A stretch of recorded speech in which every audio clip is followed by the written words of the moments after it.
Let us take a moment to acknowledge the presence of God here with us.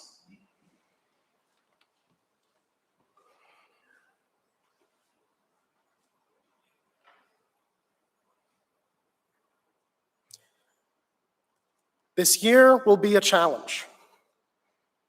This year will be a danger, an opportunity. This year could be a disaster of grand proportions or a eucatastrophe of beautiful mystery. But whatever this year ends up being, it is a gift. And so let us use it well. Please be seated. And welcome Paige Bentley from the class of 2027.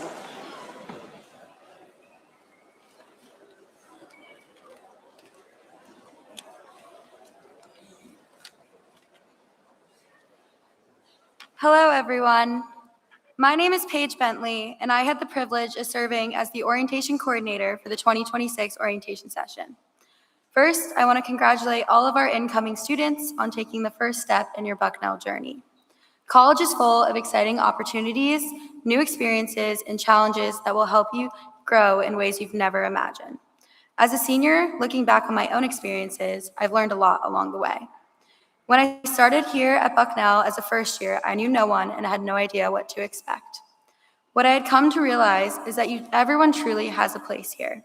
Whether you found friends already or are still trying to find your footing, just know, like all good things, come with time and those who open their minds to new experiences and opportunities. Getting involved here at Bucknell helped me find my lifelong friends and memories that I know will last a lifetime. Quoting from a speech I recently stumbled upon while scrolling through Instagram, but seems very appropriate for the event we are at today. Everything will be fine as long as you are a decent person. Hold the door open for others, take your AirPods out, and genuinely talk to a stranger. Remember people's birthdays. Be genuinely curious about how someone else is doing. Smile at the person you sit next to in class. There may be many things that feel uncertain right now, so to give you some certainty, being a good person always wins. College isn't about being the loudest, the most popular, or the most accomplished. It's about the impact you leave on the people around you. Years from now, people may not remember every class you took, every grade you earned, but they will remember the way you made them feel. You have the opportunity to make someone else feel seen, welcomed, and valued every single day. Never underestimate the impact that a small act of kindness can have. It could be the beginning of a lifelong friendship or the reason someone truly feels at home here at Bucknell. That's the kind of impact that lasts long after college. So, if you remember anything from my speech today, I hope it is that the best advice I can give to you all in order to succeed here at Bucknell or anywhere else you may find yourself is be a good person, and you may just be surprised how far it will take you. Thank you, and good luck on your first day of classes tomorrow. It is now my honor to introduce the Chief Academic Officer, Provost Sternberg.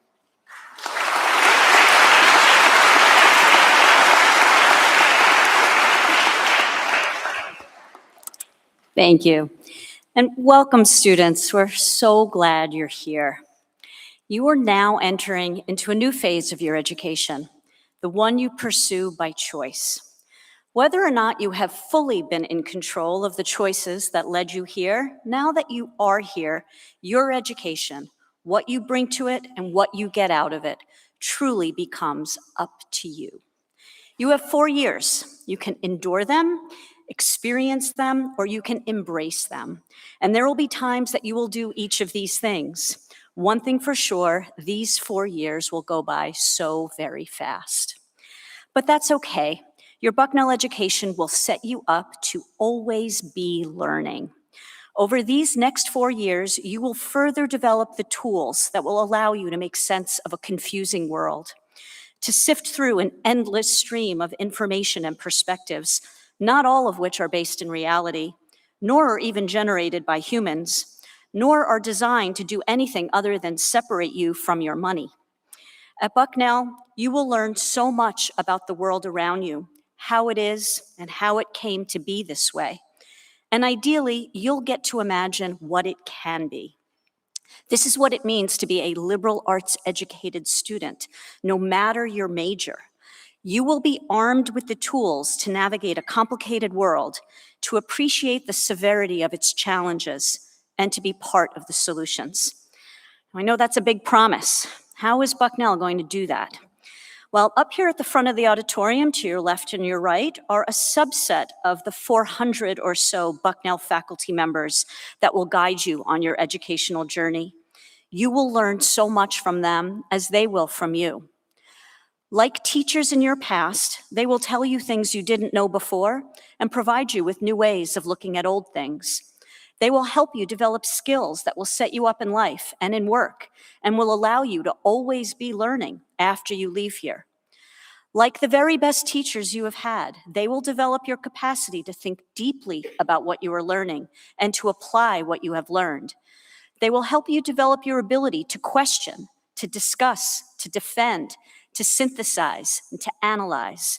You will learn deeply, you will learn by doing, and you will learn how knowledge is created. Now, while I may have compared your professors to the teachers in your past a moment ago, college professors don't typically describe themselves as teachers, but rather as teacher scholars, creators of knowledge in all of its forms. Many Bucknell faculty are world-renowned experts, the leading voices in their disciplines, award-winning filmmakers and artists, creators, innovators, writers, and critics, the kinds of scholarly luminaries that you would expect to find at the finest research universities in the world. Scholars of that caliber come to undergraduate institutions like Bucknell because they love to teach. They're talented educators, and they are committed to Bucknell's primary mission of educating young people. Indeed, we consider it an honor and a privilege that we get to be a part of your education. Standing on the precipice of great change in higher education and society as a whole, whether we look ahead towards the technology-driven future with hopeful awe or tragic awe, it is awe nonetheless. My childhood was in the 1970s and 1980s. Ancient history for you, I marvel at the fact that the 1970s are to this generation what the 1920s were to mine. As children, what did we think the year 2030, your graduation year, would hold for us? We thought about flying vehicles and food in pill form, personal robots that served as holographic assistants with all of the knowledge in the world that we can ask questions of. And oh yeah, we kind of have all of those things, or at least are very close to them, although we're still a ways from the flying cars, and I'm still gonna wait for that one. I'll tell you one thing that was not on my bingo card in my childhood vision of the future was one in which school became a place not for thinking, but for figuring out how to get something else to do the thinking for you. To be clear, even in the dark ages when I was in school, students would often find shortcuts, workarounds, and cheats in order to make up for laziness, apathy, or simply being overcommitted and not having enough time to devote to the work. What has changed is the perniciousness and effortlessness with which cheating tools can steal from students any semblance of learning. Cheating in my day took the form of, instead of reading the assigned book, to read the Cliff's Notes, which were the predecessor to Spark Notes. You read the Cliff's Notes version, you can BS your way through a class discussion or maybe write a superficial paper, not one nearly as deep as you could have or that the professor expected from you. But in today's version, artificial intelligence tools can simply answer the questions, take the tests, write the papers for you by the due date. If you do use these tools, I have to ask you, why are you pursuing an education in the first place? And an expensive education at that. When I spoke to your parents on Wednesday, I reminded them of their substantial investment in your education, and I will remind you of it as well, to make the point that if you choose to farm out any portion of your education that requires you to truly think, to analyze, or to understand, if you farm any of that out to artificial intelligence, you are missing the whole point and wasting vast sums of money. To be sure, you will need to learn to use AI as the extraordinary tool that it is in the appropriate situations for it. Part of what you will learn is what those appropriate situations are. And you will also learn about the technology's associated costs and consequences, in addition to learning how to build, interrogate, and manage it. We all have far more to learn than we do to teach about artificial intelligence, but I promise we will be charting these new territories together. It may be most tempting to turn to AI when you're confused and don't know where else to turn. I understand. This is why it is so important for you to know about all of the humans that are here on campus to help you. Again, those 400 faculty members should be the first place you turn, but it's not just your classroom professors. It's your faculty advisor, the staff in the Writing Center, the Teaching and Learning Center, the Center for Access and Success, peer tutors, success coaches, and staff that are responsible for enriching your experience all over this campus. The only use of AI that I would support for students who are struggling academically is to type this phrase into ChatGPT. Where can I get academic help from a human at Bucknell? You will get great answers to that question. You'll get great answers from ChatGPT from that question, and you will get great answers from the humans that you find through that search. There are many things you will learn at Bucknell and you will subsequently forget, possibly before the end of the semester in which you learn them, but over the course of your life, you will forget almost everything that you've learned in college. What you won't forget are the durable skills that you have acquired if you actually acquire them, which will be much harder to do if AI is doing your work for you. You will not forget the people who have touched your lives and the personal growth you will experience from the human interactions that will sustain you. It's my sincere hope for all of you that you are able to find those human connections during your time at Bucknell, that you will find the people that will set you up for and accompany you on your lifelong educational journey.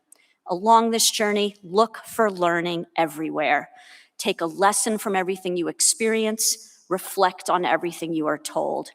Take the habits of mind that you sharpen in your studies and apply them to everyday life. Now, before I invite the chair of the faculty to the podium to deliver an address on behalf of the faculty, I want to acknowledge your formal entry into the Bucknell community through our beloved traditions. On Wednesday, after moving into your dorm rooms and saying goodbye to your families, you collectively marched through the Christie Mathewson gates. You'll march back through them on commencement day, 4 years from now.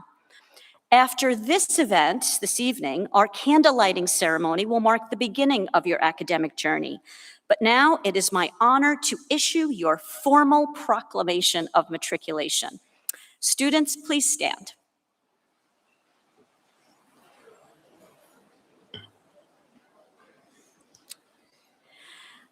Okay. New transfer students and class of 2030, it is my honor to issue you students your formal proclamation of matriculation.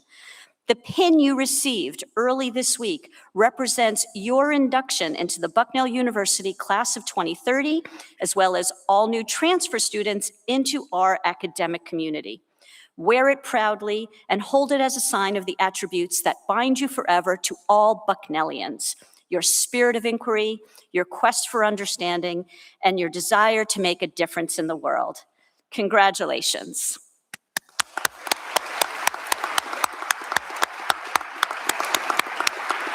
You may be seated.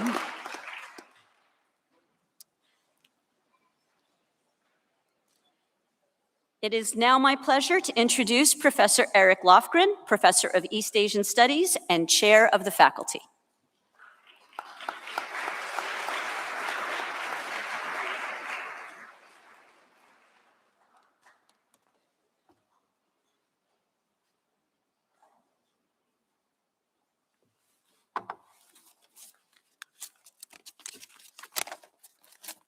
There we are. To the class of 2030, transfer students, colleagues, and guests, permit me to offer one more in a long line of welcomes you have already received. We are genuinely excited to see you here, and I hope you share that excitement of anticipation. On the 3rd of November, 1954, Culture Day, Japanese audiences sat in movie theaters across the country, also excited, but unaware that they were about to be witness to the birth of a global cultural phenomenon. My colleagues, your faculty, have seen me on this stage before and therefore might have an inkling of the realm from which my words of welcome might come. You, on the other hand, are probably as oblivious as the residents of Tokyo were when first they heard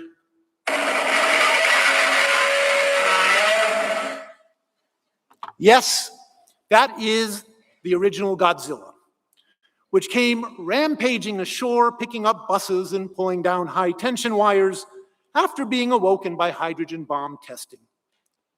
I imagine at this point, you're wondering on this lovely August evening what that event of 72 years ago could possibly have to do with your undergraduate experience here at Bucknell. Well, I hope to give you some hints. How does Godzilla understand its place in the world? What can it do for society? What lessons might it provide? These are things Godzilla probably does not contemplate. However, its narratives can help us think about these kinds of questions.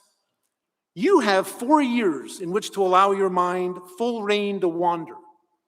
One of the things I hope you seek in your journey through college is ways to be in the world.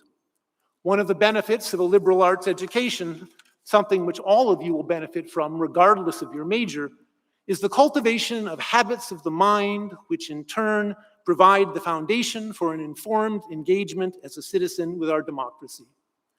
Perhaps, most importantly, they also provide tools to help us learn who we are. Godzilla's story prompts us to think about constancy and change, two forces relevant to your undergraduate experience. Godzilla is stable. In other words, it retains across the franchise a connection to its nuclear roots. Second, it is mutable. It changes and adapts to the times and the circumstances. It grows and it strengthens. These are all qualities that the faculty work to ensure are an integral part of your time at Bucknell. Let's consider these two forces. In 1954, Godzilla is chaos and destruction incarnate. A decade later, Godzilla was back, but this time to defeat an even larger threat to Japan, and for the first time, Godzilla was neither killed nor expelled from the country. In other words, transformation was in the air. What was once fearful had now become less so. In subsequent films, Godzilla goes on to become protector of Japan. Even this seriously abbreviated outline serves to suggest the broad range Godzilla represents. Godzilla arrived in Japan with little explanation for why. Much as I would like to suggest, many of you are here without a clearly defined reason. What I mean by this seemingly unflattering comment is that most high school seniors move on to college because that is the thing one does. It is the next step in a societally defined path. There's nothing wrong with this, and many thousands of students have trod this same path to a glorious destination. However, I would hazard a guess that you are able to articulate a general reason, learn about X, explore Y, become a Z, but if pressed on the specifics of why you are here and what you might gain, you may falter. It is that sense of uncertainty in the face of an opaque future that I wish to highlight. Let me return to 2 points I've already introduced. The first is the sense of transformation. People speak of college as transformative, and they are right to do so. Indeed, I would be dismayed if you spent 4 years on this beautiful campus and came out the other end no different from tonight. Over the 7 decades Godzilla has been part of the global consciousness, it has undergone myriad changes. It has grown, its physical form evolved, and its metaphorical role has shifted with the times. At the end of the day, however, there is no question that it is Godzilla on the screen. That plasticity of form and function is something I hope you allow for yourselves. As you encounter new experiences, face new challenges, meet new people, feel new heights of joy and depths of pain, think of Godzilla. Those moments will all change you in ways great and small if you recognize in them the gift they offer. Yet they will simultaneously ask you to think about who you are and who you want to be. It is a question you will answer over and over, just as Godzilla has. How you understand the question and how you answer it will say a great deal about you. Thus, I hope that one of the reasons you chose to attend Bucknell was to expose yourself to these moments that ask of you introspection. The second point concerns the domestication of the fearful. By this point in my address, all those critical thinking skills that help get you into Bucknell should be kicking in, and you will have intuited where I'm going with this. Your time at Bucknell will be filled with discovery, if you allow it to be. There is no guarantee, however, that each and every experience will be pleasant. nor that each moment of introspection will be without pain. Remember that over the years, Godzilla has been killed many times, yet none of that kept Godzilla from returning, both changed and yet comprising much of what was at its core. Thus, although your time at Bucknell will undoubtedly be a mix of highs and lows, sweet and bitter, and clear and the inscrutable, I would argue that that mix is an essential part of what you should be craving from your time at this institution of higher learning. So whether you know exactly why you're at Bucknell or whether you were only able to describe in the broadest of terms why you were here, you have positioned yourself for transformation. What I, and I dare say my faculty colleagues, hope for you is that you not only remain open to transformation, but embrace the uncertainty that it represents, domesticating thereby the fear latent in the unknown.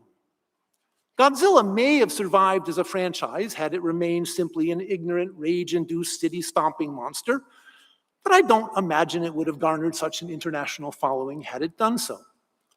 To be sure, each successive reboot of the franchise has seen Godzilla return to its roots, but always with a twist.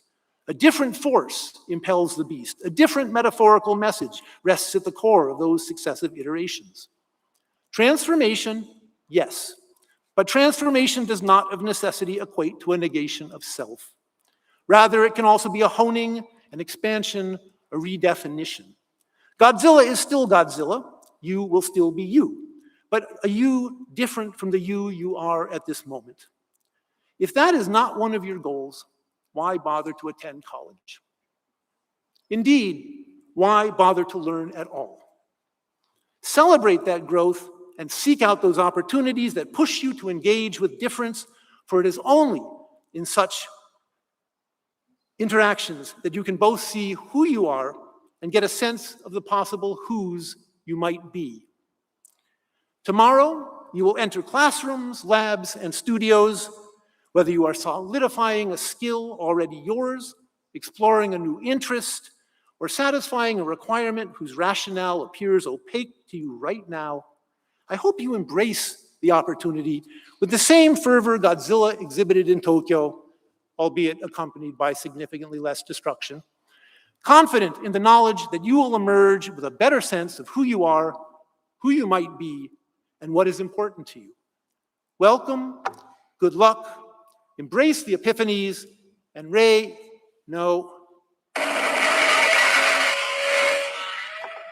Bucknell.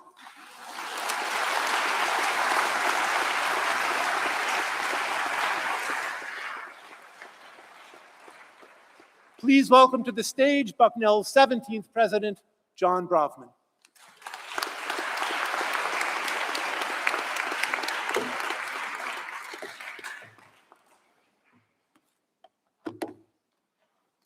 I don't believe I expected to ever hear the sound of Godzilla, the movie of my youth, during Convocation. Thank you, Eric, for that. I actually want to begin by asking a question. If you ask young people what first comes to mind when you say, tell me about going to school or going to college, perhaps something about answering questions, taking exams and getting graded comes to mind. But in fact, behind that is something that I think is deeper and more important and reflects what it means to be a scholar, at least in my sphere. And I'll ask you to remember that the beginning of wisdom is the admission of ignorance. And so let me ask you a simple question, which I think the provost and chair of the faculty ask you actually in several ways, but I'll make plain and simple and perhaps therefore highly personal. There's no opportunity here to answer. But I bet you've reflected on this question many times, and I predict with certitude that you will in the weeks and months and years ahead. And that question is, why are you here? And with that, let me also welcome Bucknell University transfer students and class of 2030, and a special good evening to my colleagues on the faculty and staff. Now, for many months, we've eagerly awaited your arrival. We learned, of course, all we could, as imprecise as it may have been through your applications. We learned about your impressive academic records, your notable accomplishments as athletes and musicians, student leaders, community organizers, volunteers, and all the rest. We read about your journeys on which you've traveled and the visions you have for your own futures. We recognized in each of you the values that we look for in every new member of our community, including, but of course not limited to, critical thinking, curiosity, character, and ambition. Surely, all of you had your pick of schools. And speaking on behalf of all 1,300 of my colleagues, we are grateful and we are proud that you chose Bucknell. With the provost, you just celebrated your formal induction into the rich legacy of this special place.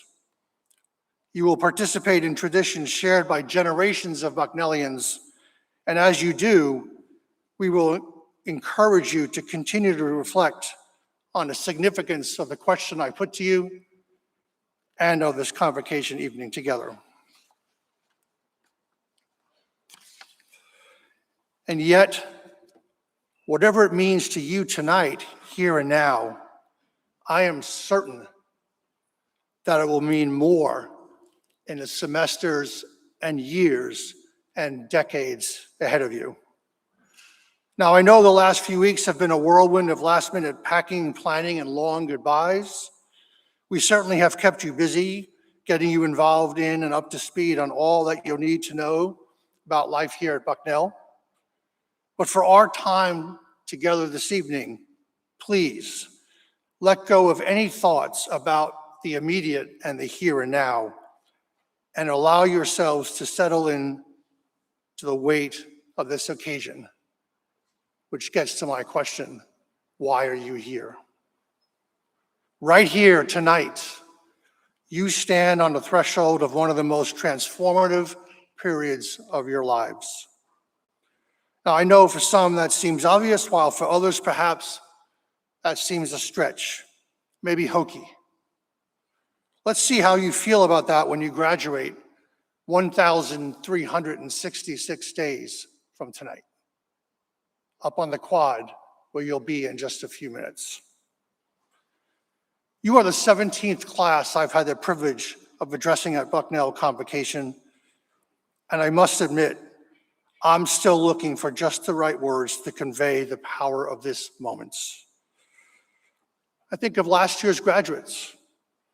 Just a few months ago, they sat on Malasardi Quadrangle, proudly in their caps and gowns.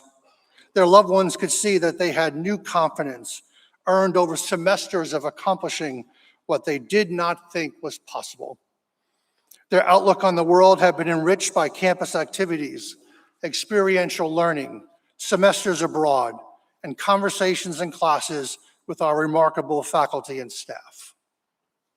And yet, amidst their overwhelming excitement and joy, they also felt more sentimental emotions.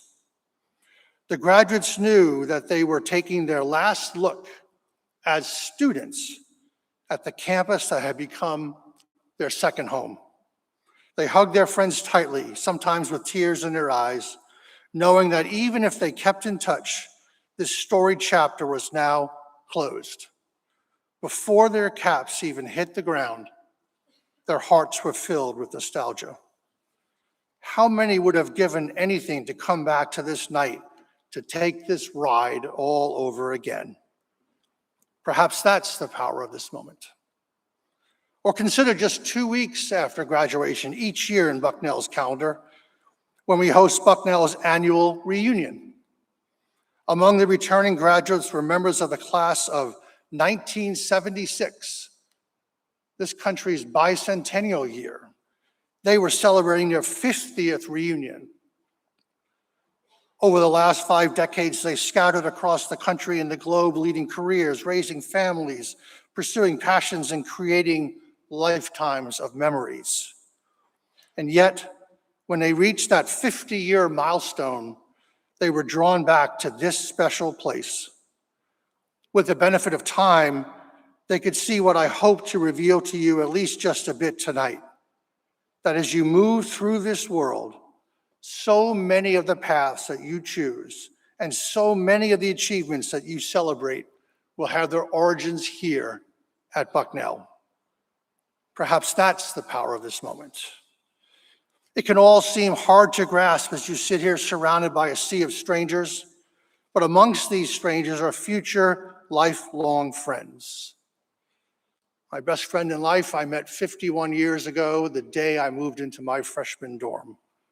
We're still as close as we ever have been.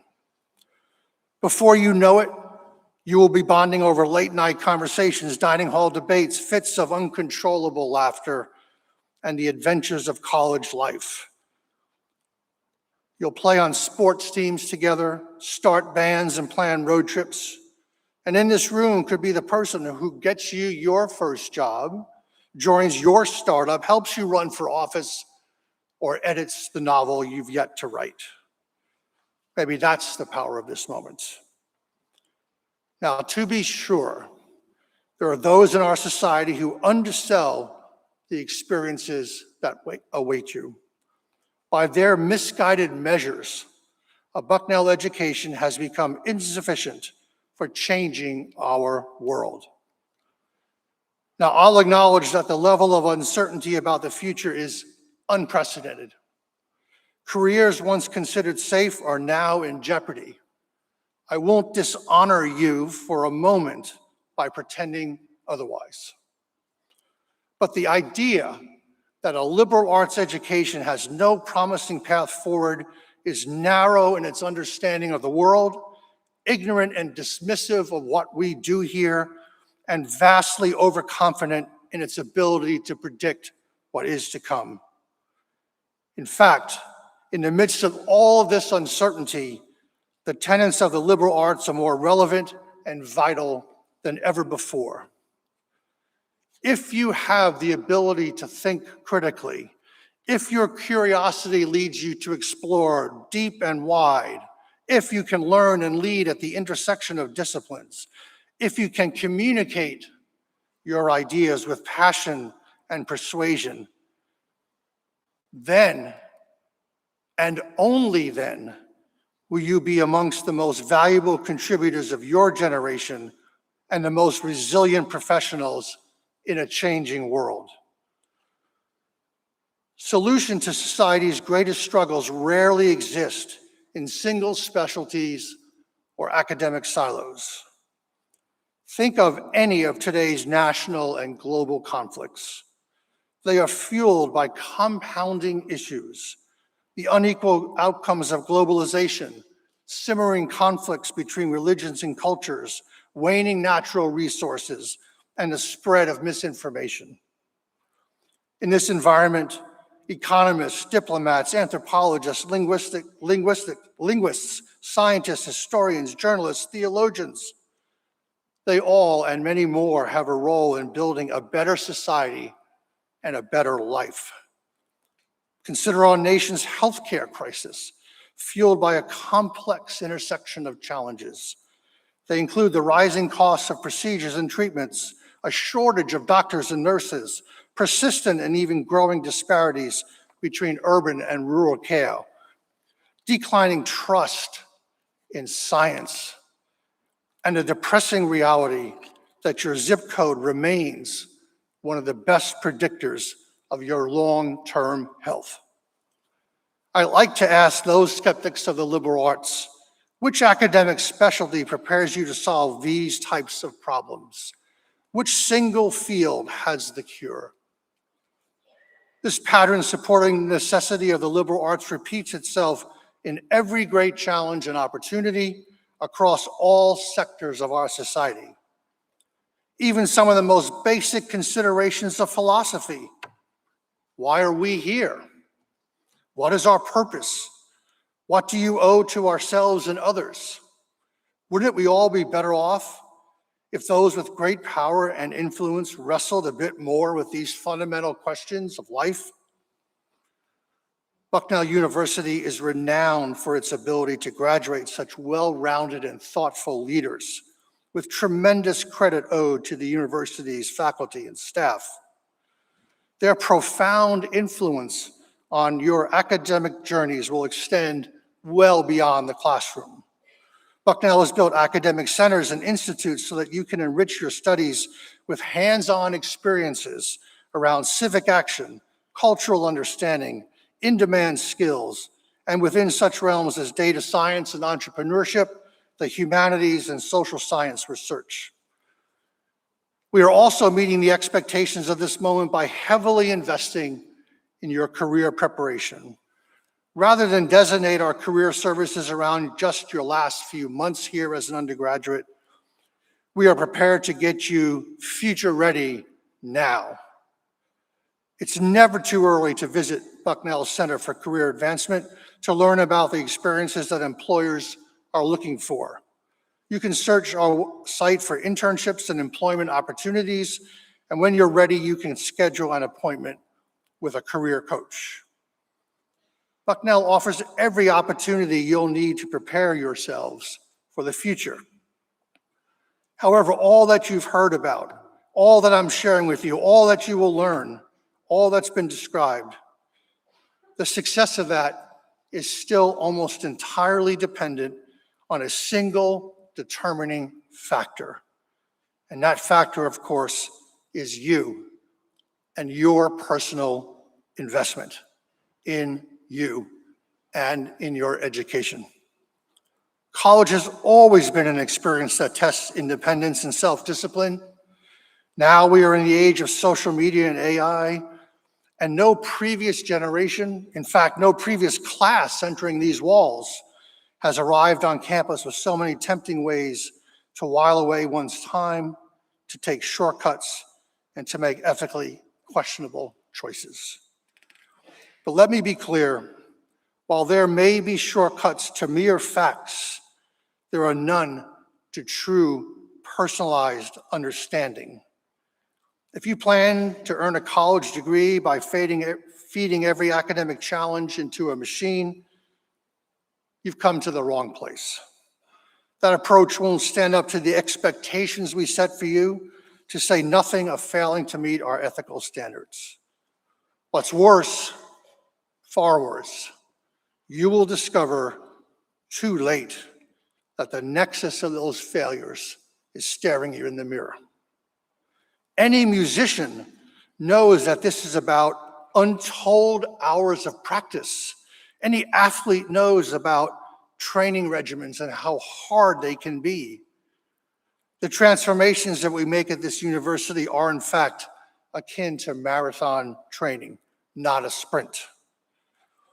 You can have the best running shoes, you can wear the finest fitness trackers, you can consume every protein-infused snack on the market, but you'll never reach the finish line if you don't put in the miles. Now, undoubtedly, this transformation will demand hard work. That, in fact, is the entire point. You will face challenges, and yes, you will fail. But the community around you, staff, faculty, and students alike, will help you recover, persevere, and grow. Through this process, you will develop into a version of yourselves that even you never thought possible. Class of 2030, as I close, let me reiterate the importance of rising above the narrow expectations that skeptics impose on the future, and especially on higher education. I came of age at a time when the nation was desperate to marshal the skills of scientists, engineers, and mathematicians. It's probably why I became a scientist. Just prior to my consciousness, the Soviet Union, seen then as America's greatest adversary, had launched the first satellite into space, followed by the first humans. The United States was rapidly falling behind, and panic was setting in. For you, as our provost said, this is perhaps merely textbook history. For some of us, at least a few of us of a certain age, it's a lot more than words in a book. President Kennedy, who felt enormous pressure to come from behind in the space race and who issued the bold promise that America would be first to the moon, also reminded the nation that such advancements necessitated a society of fearless artists and empathetic minds. In a tribute to Robert Frost, he proclaimed, "Our national strength matters, but the spirit which informs and controls our strength matters just as much." And art, said the president, is a form of truth. And it is, he said, the highest duty of the writer, the composer, the artist to remain true to himself and let the chips fall where they may. Students, rest assured that a Bucknell degree will make you employable. 93% of the class of 2025 had secured a job or a place in postgraduate education within 9 months of graduation. That's near the top in the country. But our liberal arts mission is far greater than that. The next 4 years will prepare you to be active citizens with personal convictions, just as it will prepare you not just for your first job, but for the several different careers you will likely have over the next 30 and 40 and 50 years. And it will prepare you for a lifetime of experiences you are unlikely to even imagine sitting here tonight. My colleagues and I seek to instill a lifelong sense of intellectual exploration where you recognize facts over falsehoods and prioritize growth over complacency. Through Bucknell, you will become aware of the moral and ethical dimensions of life and care greatly for the common good. You will not only be the critical thinkers of your generation, but you will form its conscience.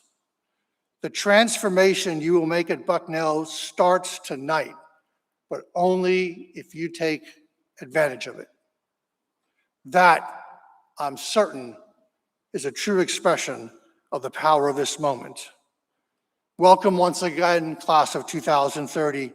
We look forward to seeing all that you will accomplish and to watching you soar high. Ray Bucknell.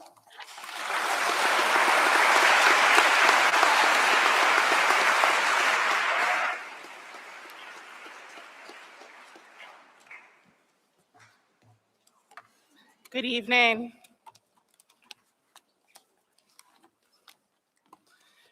Students, after the marshals, the platform party, and the faculty and staff have left the auditorium, please make your way to the Malasardi Quad for a candle lighting ceremony where you will be surrounded by faculty and staff. Please rise as you are able.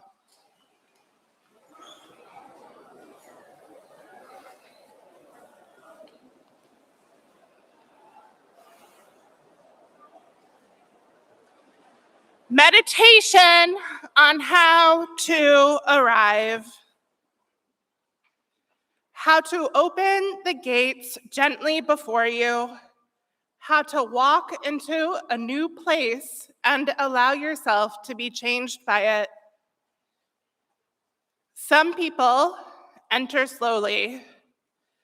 Some people race to the Quad, to 7th Street, to residence halls. Some people are already planning what comes after Bucknell.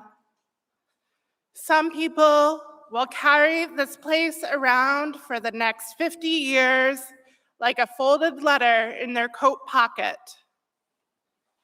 Some people will discover themselves here. Some people will become more confused. Some people will learn to speak. Some people will learn that language fails. Some people will fall in love in seminar rooms. Some people will sit alone in libraries beneath impossible pressure. Some people will be saved by friends. Some people will awaken to the suffering of the world. Some people will awaken to beauty.